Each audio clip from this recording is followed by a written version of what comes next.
Na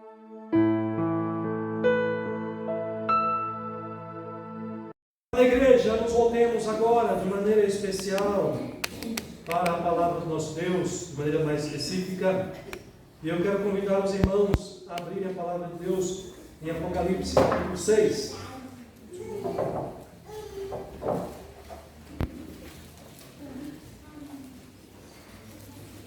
Apocalipse capítulo 6.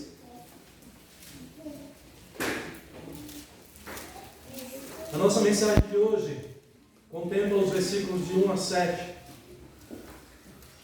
deste livro sagrado, Palavra do Senhor. Neste momento eu peço a sua atenção, peço o seu esforço, o seu compromisso, o seu empenho, para que você possa se dedicar, seus ouvidos, sua mente, seu coração, e clamando ao Senhor que tenha misericórdia e ajude você e ao pregador também a você entender a palavra do Senhor e que ela possa alimentar a sua fé nesta noite. Amém. A palavra de Deus nos diz nesse texto sagrado, Apocalipse capítulo 6, versículo 1 a 7. Esse texto contempla os 7 selos do Apocalipse, que nos diz: vi quando o Cordeiro abriu um dos 7 selos, e ouvi um dos 4 seres viventes dizendo, como se fosse voz de trovão: vem. Vi, então, e eis um cavalo branco, e o seu cavaleiro com um ar, e foi-lhe dada uma coroa, e ele saiu vencendo para vencer.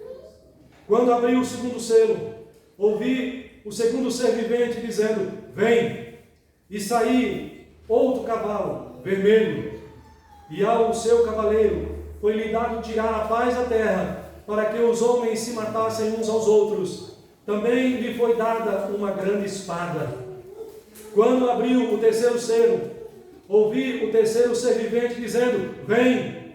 Então vi, e eis um cavalo preto, e o seu cavaleiro com uma balança na mão. E ouvi uma como voz no meio dos 4 seres viventes, dizendo, uma medida de trigo por 1 denário, 3 medidas de cevada por 1 denário, e não danifiques o azeite e o vinho. Vi quando o Cordeiro abriu o 4º selo, ouvi a voz do 4º ser vivente dizendo, vem. E olhei, e eis um cavalo amarelo, e o seu cavaleiro, sendo este chamado Morte, e o inferno o estava seguindo, e foi-lhe dada autoridade sobre a 4ª parte da terra, para matar a espada pela fome, com a mortandade e pelo meio das feras da terra. Até aqui, meus irmãos, que Deus tenha misericórdia de nós e nos ajude na exposição e na compreensão também da sua palavra. Amém. Amém. Meus amados irmãos, nós já sabemos que o livro do Apocalipse é um livro que, no seu contexto, quando é escrito às igrejas, às 7 igrejas,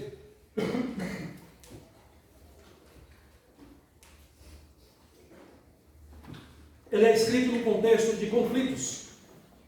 Um conflito de perseguição do mundo contra a igreja de Cristo Jesus.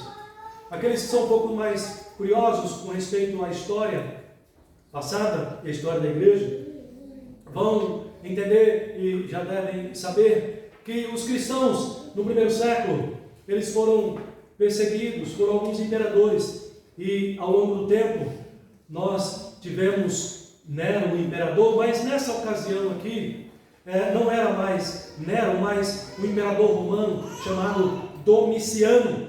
Isso porque já era a década de 90, o finalzinho do primeiro século depois de Cristo, o ano 90 depois de Cristo, que foi nesse período, segundo alguns estudiosos, que foi escrito o livro de Apocalipse, inclusive 90 anos depois de Cristo. Então percebam aí, para você se sintonizar no tempo em que essas coisas estão acontecendo aqui. E por que esses cristãos estão sendo perseguidos? Ora, nós já falamos isso aqui, vocês se lembram? É porque esses imperadores determinaram que fosse a sociedade, seus súditos, prestassem culto Os cristãos não fazem isso, porque eles entendem que o único que é digno de ser cultuado, quem é? Jesus Cristo, o próprio Deus. Então eles resistem a essa determinação, a essa ordem dos imperadores, mas o imperador, nessa ocasião aqui, como os outros também, entendem que isso é uma ameaça ao seu próprio reinado, ao seu próprio domínio também. Isso é tão fato que na carta aqui do Apocalipse de João, a igreja de Esmirna, aí no capítulo 2 de Apocalipse, versículo 10, você observa que a igreja está vivendo esse contexto de perseguição, porque João, quando escreve no capítulo 2, versículo 10 de Apocalipse, ele diz assim para essa igreja: não temas as coisas que tens de sofrer. Perseguição, porque ele vai dizer assim: eis que o diabo está para lançar em prisão alguns dentre vós, para ser dispostos à prova, e tereis tribulação de 10 dias. Ser fiel até a morte, e dar-te-ei a coroa da vida. Perseguição. Alguns anos mais tarde, já entre 98 e 117 depois de Cristo, aí já era um outro imperador chamado Trajano. E essa passagem histórica aqui é mais conhecida do que a anterior, porque nessa ocasião você tem um imperador e você tem um governador. O governador era chamado de Plínio, o jovem. Alguém aqui já deve possivelmente ter ouvido dessa história. E Plínio, o jovem, o governador da região chamada Bitínia, ele começou a enfrentar essa dificuldade também, porque os cristãos não prestavam culto ao imperador. E o que fez então o governador? O governador, diante dessa situação de resistência por parte dos judeus cristãos, ele manda consultar o imperador. Imperador, o que eu faço com esses cristãos? Porque eles estão resistindo à tua ordem. Qual é a orientação? O que eu posso fazer? Bom, a recomendação, a orientação, e portanto determinação, já que era imperador, do imperador Trajano, foi que ele colocasse em prática a política romana. E qual era a política romana com relação aos que desobedecessem a ordem de prestar culto ao imperador e fossem prestar culto a um outro Deus? Esses cristãos foram advertidos, segundo relata a história, por pelo menos 3 vezes, a abandonarem a sua fé em Cristo. Como os cristãos de Bitínia eram fiéis a Cristo, eles não abandonaram a sua fé. Qual foi o resultado? Foram executados por causa da sua fé no Senhor. Então o Apocalipse é escrito nesse contexto de conflito, de perseguição do mundo contra a igreja de Cristo. E esse texto de Apocalipse, especialmente nos selos, chama a nossa atenção para o julgamento final, para o castigo de Deus, mas também chama a nossa atenção para mostrar que Ele, o Senhor Jesus, que é o Senhor da igreja, Ele é vencedor e a sua igreja é vencedora com Ele também. Nós podemos então, meus irmãos, observar aqui que esses 7 selos, eles apontam nessa direção, revelam essas circunstâncias do julgamento dos ímpios, mas também descreve a igreja e garantindo à igreja a vitória em Cristo Jesus. Essa mensagem, portanto, é uma mensagem de grande conforto para cristãos ou igrejas que estão sob perseguição do poder estatal, do império, dos homens, dos poderosos deste mundo, porque eles recebem uma mensagem que está dizendo assim: o Senhor da igreja é o Todo-Poderoso. Não há imperador que seja igual ou que seja maior do que aquele que você serve, aquele que é fiel. Dito isto, eu quero então chamar os irmãos a essa reflexão e nós então observarmos o que nós podemos, o que ensina então esses selos aqui. É interessante porque você tem os 7 selos aqui, os 7 selos do Apocalipse. E aí a pergunta seria: o que revela, pastor, os 7 selos do Apocalipse? Primeiro nós precisamos entender esses 7 selos, eles estão divididos em 3 categorias. Porque se você estuda os 7 selos, você vai observar que os 4 primeiros selos, eles revelam 4 cavalos de cores diferentes. E cada cavaleiro que monta O seu cavalo tem uma missão específica. Então a primeira categoria que você tem dos 7 selos do Apocalipse é os 4 cavalos de cores diferentes, com seus cavaleiros, com missões específicas. Mas tem um detalhe que já deve chamar a nossa atenção aqui. O primeiro cavaleiro, ele se destaca. Ele se destaca sobre todos. E guarde isso aí na sua mente. Ele se sobressai a todos os outros. Então você tem nessa primeira categoria a revelação desses 4 cavaleiros, com esses 4 cavalos de cores diferentes. E o que nós temos no quinto selo, pastor? No quinto selo, está aí no texto. Ele revela as almas dos cristãos que já morreram e que estão debaixo do altar no céu. O que eles estão fazendo lá, pastor? O texto diz, e é muito curioso isso, eles não estão lá inertes, eles não estão lá passivamente, mas o texto diz que eles estão lá aguardando, esperando pela justiça do Senhor. Esperando pela justiça do Senhor. Continuam confiando na justiça do Senhor. Continuam confiantes na justiça do Senhor. As almas dos cristãos que já morreram continuam na presença do Senhor, debaixo do altar, ou seja, em comunhão com Deus, confiando na sua justiça. Ela chegará. E essa justiça será manifestada no juízo final. Mas pastor, e o 6º e o 7º selo? Do que tratam? Para vocês entenderem do que tratam esses selos. Então o 6º e o 7º selo vai tratar do dia do Senhor. Ou seja, o dia do julgamento dos ímpios. O que nós vamos estudar hoje? Vamos entender o que revela para nós. Não os 7 selos, mas nós vamos entender qual é a mensagem dos 4 primeiros selos para nós nesta noite. O que nós podemos aprender com os 4 primeiros selos do Apocalipse? Você quer saber? Então vamos lá. Em primeiro lugar, meus irmãos, os selos do Apocalipse, especialmente esses 4 primeiros selos do Apocalipse, vai nos ensinar, em primeiro lugar, preste atenção, essa mensagem é para confortar o seu coração. Ele nos ensina que o Senhor Jesus vai à frente da sua igreja, vencendo e fazendo-a vencedora. O Senhor Jesus vai à frente da sua igreja neste mundo. A igreja que está sendo perseguida e será perseguida cada vez mais, quanto mais se aproximar o fim. Mas não se esqueça disso, que o Senhor Jesus, na sua palavra, está dizendo isso. Ele está indo à frente da sua igreja. Ele está indo à frente dos seus discípulos, dos cristãos, como vencedor. Ele está indo vencendo e fazendo da sua igreja vencedora neste mundo também. Vamos ver. Voltando novamente ao versículo 1 do capítulo 6. Observe que aqui você tem o destaque desse cavaleiro. De fato, ele é diferente em relação aos demais.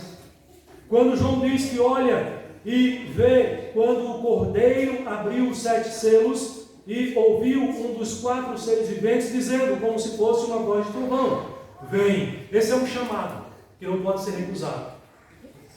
Esse é um chamado do Cordeiro para esse primeiro cavaleiro. E aí na visão de João ele diz que vê o cavalo branco e o seu cavaleiro. E aí ele diz que esse cavaleiro tem algumas coisas interessantes que você precisa guardar na sua mente. Primeiro ele diz que esse cavaleiro tem um arco.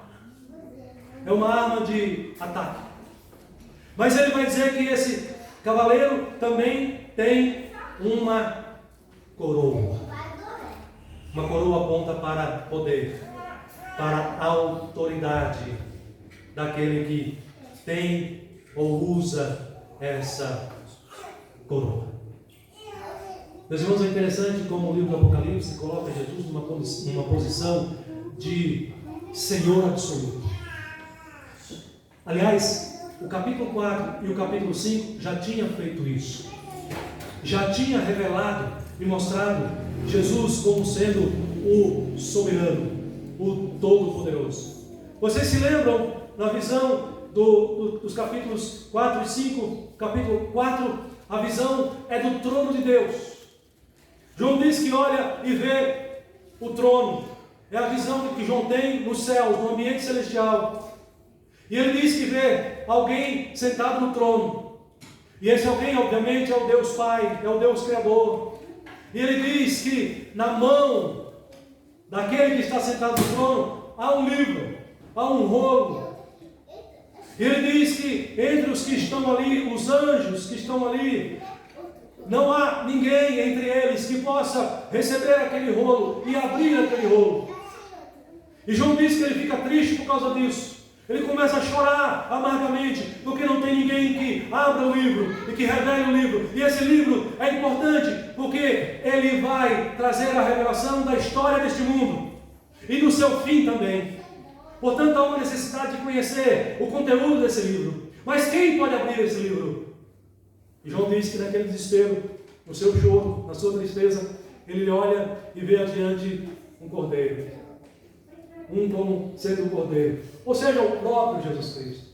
O anjo já havia alertado a João que Jesus Cristo, o Cordeiro de Deus, era o único que poderia abrir o livro. Portanto, aqui você percebe que o Apocalipse já chama a nossa atenção para entendermos que Jesus é o Todo-Poderoso nos céus e na terra. E agora ele tem na sua mão esse livro. E ele é o único autorizado a abrir o livro e a abrir os selos. Ou o contrário, abrindo o livro, começando pelos selos. Então é interessante. Se esse livro é o livro do conhecimento da história da humanidade, aquele que tem esse livro na mão, você concorda que este tem o poder? Aquele que tem o conhecimento da história da humanidade tem o poder. Jesus tem esse poder. Jesus tem em suas mãos a história da humanidade. Ele não apenas tem em suas mãos a história da humanidade, mas ele conduz, ele controla a história da humanidade para que seja cumprida exatamente como Deus, o Pai, determinou. É por isso que agora a gente lê esse capítulo e João começa dizendo: vi quando o Cordeiro abriu um dos livros. E quando ele chama, quando o ser vivente, um dos 4 seres viventes, nós já falamos sobre esse ser vivente aqui, chama esse cavaleiro com o seu cavalo. Esse primeiro cavaleiro, ele também está apontando para o Senhor Jesus e para o seu poder. É óbvio que nessa ocasião, contexto bélico, contexto de guerras, não é como hoje. Naquela época não tinha os tanques de combate, os tanques de guerra que nós vemos hoje. E hoje é fácil de você ver, porque a guerra acontece ao vivo. Está acontecendo a guerra lá na faixa de Gaza, em Israel, na faixa de Gaza. E você tem a condição de acompanhar ao vivo. Você vê aqueles tanques de guerra para lá, para cá, você vê aqueles mísseis sendo lançados e você vê aquele cenário de destruição. Nessa época não tinha tanque de guerra, por isso o cavalo era muito importante. O cavalo era muito usado nesse contexto, usado nos combates. E os cristãos aqui da igreja primitiva, nessa ocasião, eles estavam muito acostumados com essa imagem, com essa cena. O soldado montado no cavalo. Era muito natural, era muito comum nesse dia aqui, o soldado montado no cavalo, os soldados romanos, cumprindo ordem dos seus superiores, das autoridades. Mas por que cavalo branco é importante aqui? Quando o soldado retornava da guerra, aquele que era vitorioso, era muito comum ele retornar da guerra, regressar montado num cavalo branco. Vencemos a guerra. Aqui está o vencedor. Por isso que é importante aqui na descrição de João, desse primeiro selo, ele traz aqui o cavalo de cor branca para simbolizar que esse cavaleiro é o vitorioso nessa guerra universal, nessa guerra que envolve terra e céus, céus e terra. Esse cavaleiro montado no cavalo branco, ele é vitorioso. A cor branca no Novo Testamento, ela também é muito importante. Ela aponta, nós estamos muito acostumados com a cor branca. Eu pensei que eu estava com camisa branca, mas não estou. É que eu trouxe uma branca, mas deixei azul. Mas nós estamos muito acostumados com a cor branca, que é usada para símbolo da paz. Mas o Novo Testamento, meus irmãos, também vai usar a cor branca para apontar para pureza. Por que as noivas vestem vestido de noiva branco, na maioria das vezes? O branco no Novo Testamento simboliza santidade, mas também simboliza vitória e também simboliza justiça. Pastor, o que tem a ver tudo isso? Todos esses detalhes, tudo isso, meus irmãos, colabora para o entendimento que devemos ter de que esse primeiro cavaleiro aqui, nesse primeiro selo, se trata do Senhor Jesus Cristo, o Senhor da igreja. Veja, João diz, ele tem um arco na mão. O arco era usado, era uma arma que era usada, e com o arco, os cavaleiros montados em seus cavalos, eles lançavam a sua flecha com o seu arco, através do seu arco, para atingir e eliminar, atingir os seus inimigos no peito. Um tiro certeiro, um tiro mortal, e assim destruir os seus inimigos. Esse cavaleiro montado num cavalo branco, ele tem um arco na mão. Mas o texto diz que a ele foi dada uma coroa. E aqui é simbólico o fato de ser dado a ele uma coroa. Quem deu uma coroa? Aqui é a ideia de que o próprio Deus dá a coroa ao Filho. Aliás, quando você estuda os evangelhos, você vai observar o próprio Jesus dando esse testemunho. Toda autoridade me foi dada no céu e na terra. Quem me deu? O Pai. Aqui a coroa é dada, a coroa simbolizando essa autoridade e poder absoluto da parte de Deus dada ao Filho Jesus. Portanto, nós devemos entender que o primeiro cavaleiro aqui é o próprio Senhor Jesus Cristo. Se trata do nosso Senhor, o nosso Salvador. E o que João está dizendo aqui, o que vai acontecer? Ele diz que esse cavaleiro, ele sai vencendo para vencer. Ele não sai para ser derrotado. Ele não sai para arriscar uma vitória. Percebe que a vitória é garantida. Ele já sai vencendo para vencer. A palavra aqui repetida é essa ênfase para mostrar a segurança na vitória de Jesus Cristo. Não resta dúvida de que ele irá vencer. Jamais essa frase foi e jamais será atribuída a Satanás. Porque Satanás não sai vencendo para vencer. Satanás já está derrotado. Essa vitória, ela é manifestada até mesmo na missão da igreja, nos dias de hoje, mas também nos dias da perseguição.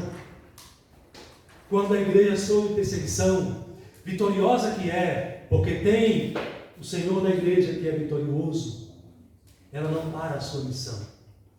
Ela mesmo debaixo de perseguição, ela continua pregando o Evangelho, porque ela tem o vencedor, aquele cavaleiro que saiu vencendo para vencer. Meus irmãos, o primeiro selo então do nosso texto. Pastor, qual é a lição, qual é a mensagem para a nossa igreja? Para a igreja do primeiro século que estava sendo perseguida ali. Nós precisamos olhar para Jesus, esse Jesus que nós cremos.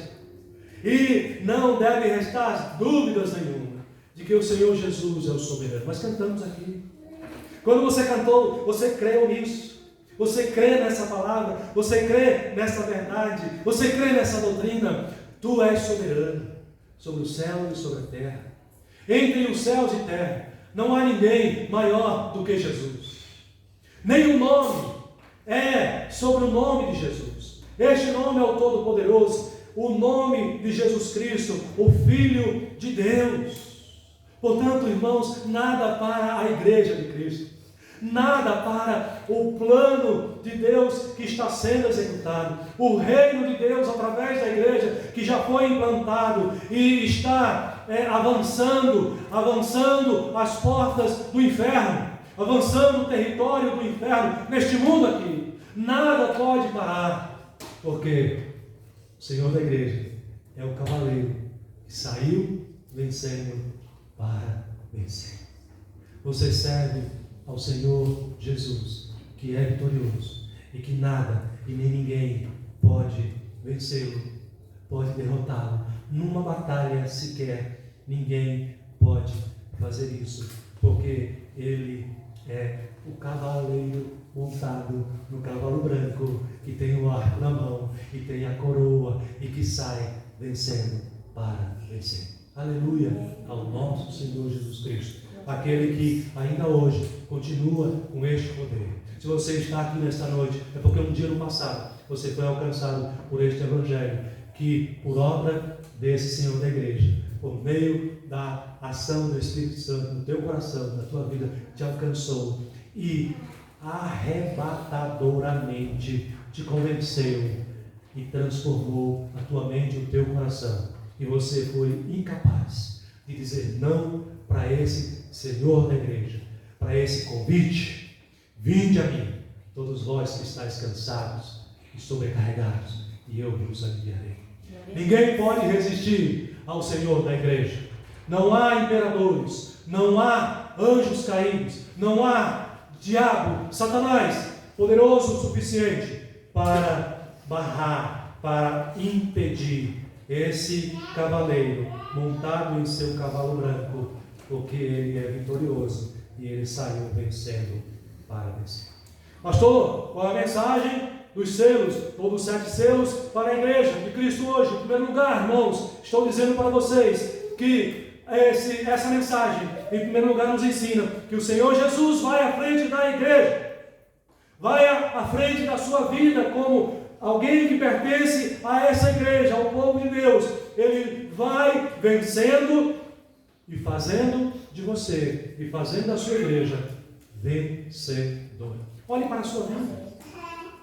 Olhe para o dia da sua conversão lá atrás, no passado, e olhe para a sua vida hoje. Há de ser encontrado crescimento, transformação, maturidade na vida daqueles que foram alcançados pelo poder do Cordeiro, pelo Evangelho do Cordeiro. Estes olham para as suas vidas e encontram a transformação, e encontram os efeitos transformadores desde que saiu vencendo para vencer. Você hoje não é mais escravo do pecado. Você hoje não é servo do mundo. Eu estava conversando com a minha esposa e é impressionante quando a gente faz essa relação desses dois tipos de vida neste mundo. A vida do cristão piedoso, convertido, e a vida mundana são totalmente diferentes, são incompatíveis. Mas a vida cristã, a vida do cristão, testifica a vitória do Cordeiro, aquele que está montado no cavalo branco. Em segundo lugar, meus irmãos, qual é a mensagem dos 7 selos para a igreja de Cristo hoje? Além de recebermos esse ensinamento confortador de que Ele é vencedor e está indo à frente da sua igreja hoje e fazendo a sua igreja vencedora, em segundo lugar, nós precisamos aprender e entender que o Senhor Jesus tem o controle das guerras, da fome e da morte, e dirige estas coisas para o castigo dos ímpios e para preservar a sua igreja, de acordo com o seu propósito, o seu plano. Observe que os outros cavaleiros com seus cavalos vão exatamente falar dessas questões. Do versículo 3 ao versículo 4, você tem revelado aí o cavalo vermelho, que você já percebeu que o cavalo vermelho tem aquele que vem montado, o seu cavaleiro, com um propósito. A ele foi autorizado pelo Cordeiro tirar a paz da terra. A ele foi autorizado que, ao tirar a paz da terra, os homens iriam matar-se uns aos outros. E de fato nós vivemos um tempo assim. De fato nós vivemos num mundo onde não desfruta de paz. Bom, está aí diante de nós 2 grandes guerras acontecendo. E o temor nosso é de que, principalmente essa última, descambe para uma 3ª guerra mundial. O mundo não vive em paz. desde que o homem caiu e desobedeceu a Deus. A paz da terra foi tirada. Mas você tem, no versículo 5 e o versículo 6, o outro cavalo preto com o seu cavaleiro. E este cavalo preto com o seu cavaleiro retrata a questão da fome. E isso parece lógico, o ensino aqui. Porque a gente também testemunha isso na faixa de Gaza. Aqueles civis estão passando fome. E daqui a pouco, se isso não se reverter, estarão morrendo, não só por causa dos efeitos da guerra, de maneira imediata, por causa das bombas, mas estarão morrendo também por causa da fome, como consequência da guerra. E ele apresenta para nós o cavalo amarelo, que é exatamente a morte, mas ele apresenta ou acrescenta um fato assustador. Ele diz que o cavalo amarelo com o seu cavaleiro chama a morte, mas ele é acompanhado por algo assustador. Ele diz que ele é acompanhado pelo inferno, pelo próprio inferno. A gente tem aqui esse cenário. Esses 3 selos revelam, então, o cavalo vermelho, o cavalo preto e o cavalo amarelo. Isso aponta, meus irmãos, para as guerras que há no mundo, a fome que há no mundo como consequência da guerra e a própria morte que há no mundo também. Esse é um resultado implacável. Esses cavaleiros são os responsáveis por trazer a angústia, o sofrimento e a própria morte ao mundo. Mas veja, isto não está acontecendo sem controle. Isto não está acontecendo pela vontade deliberada daqueles que têm o poder hoje. Tudo isso está acontecendo sob o controle e o propósito daquele que está montado no cavalo branco ou daquele que está abrindo os seus, ou seja, do próprio Senhor da igreja.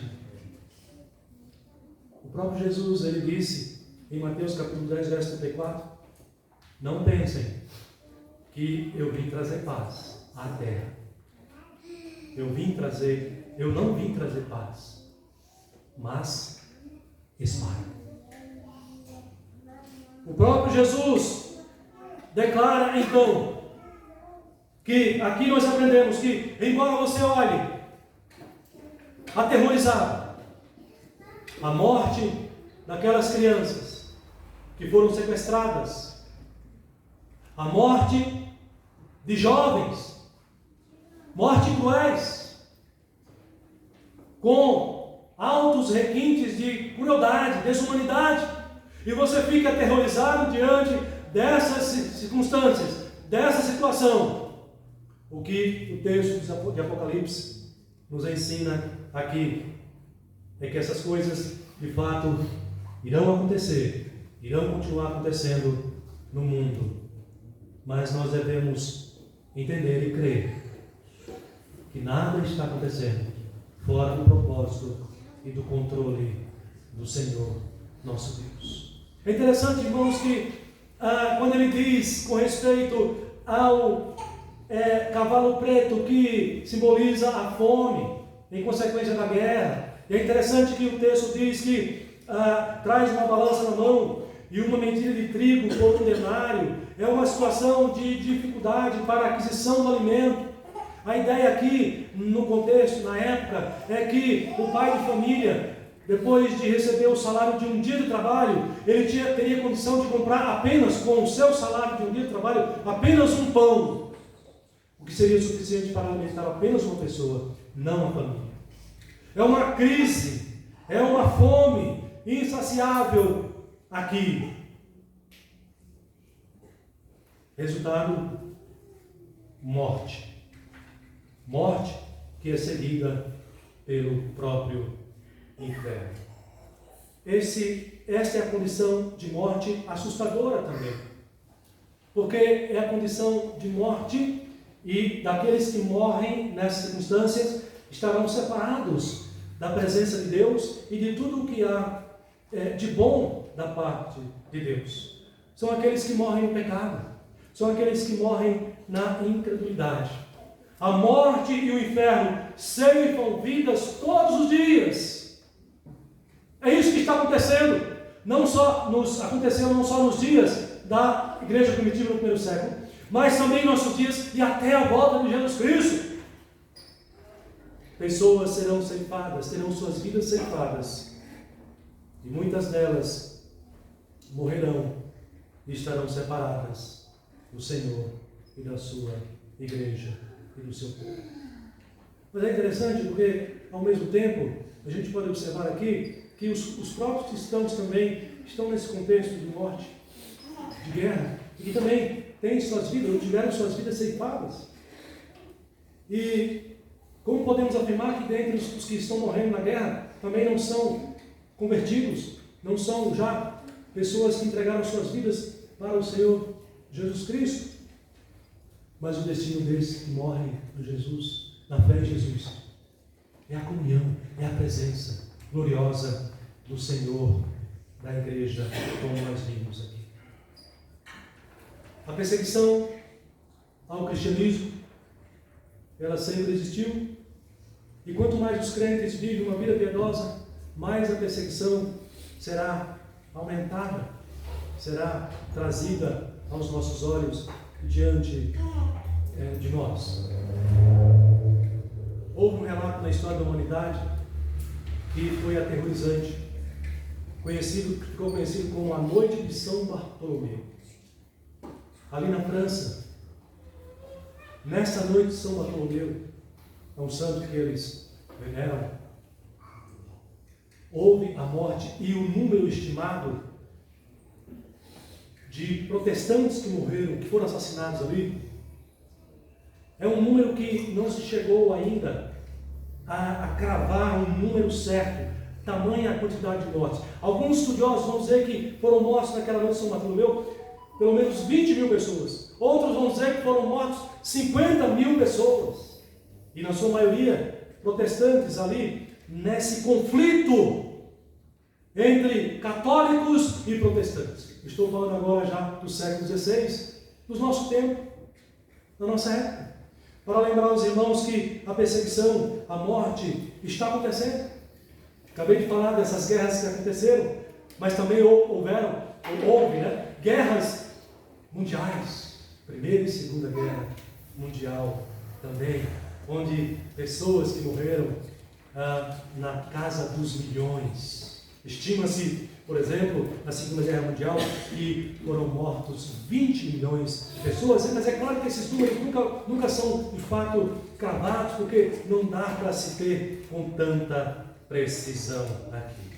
Meus irmãos, mas diante desse texto aqui, a mensagem que nós temos é que, de fato, a morte, a guerra, a fome, a morte ocorre, está acontecendo no mundo, em todo momento, em todo o tempo.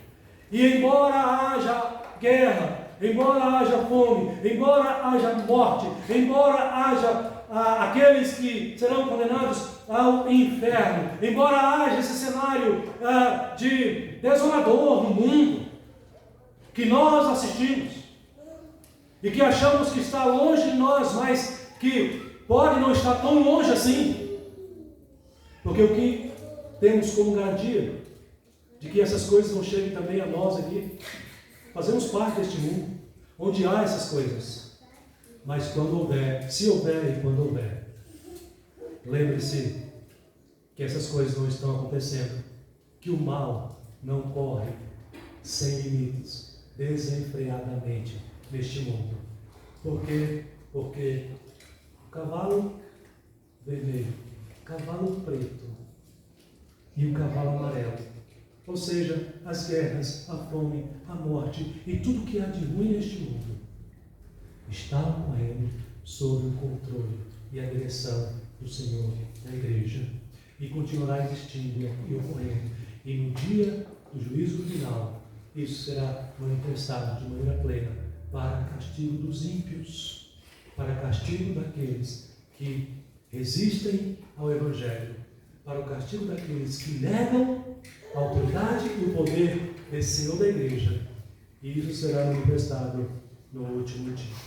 Pastor, qual é a mensagem dos 7 selos, então? Eu deixo para os irmãos essas 2 mensagens. Em primeiro lugar, quando você lê a respeito desses 4 cavalos e seus cavaleiros, na parte inicial desse capítulo, você tenha em mente que o ensinamento que nós podemos aqui confortar o nosso coração diante de de tanto mal e de tantas coisas ruins que nós testemunhamos nesta vida, neste mundo aqui. Como igreja de Deus, como povo do Senhor, nós sejamos consolados, crendo que Ele vai adiante de nós vitoriosamente. E Ele nos faz vencedores. A sua igreja é vencedora deste mundo.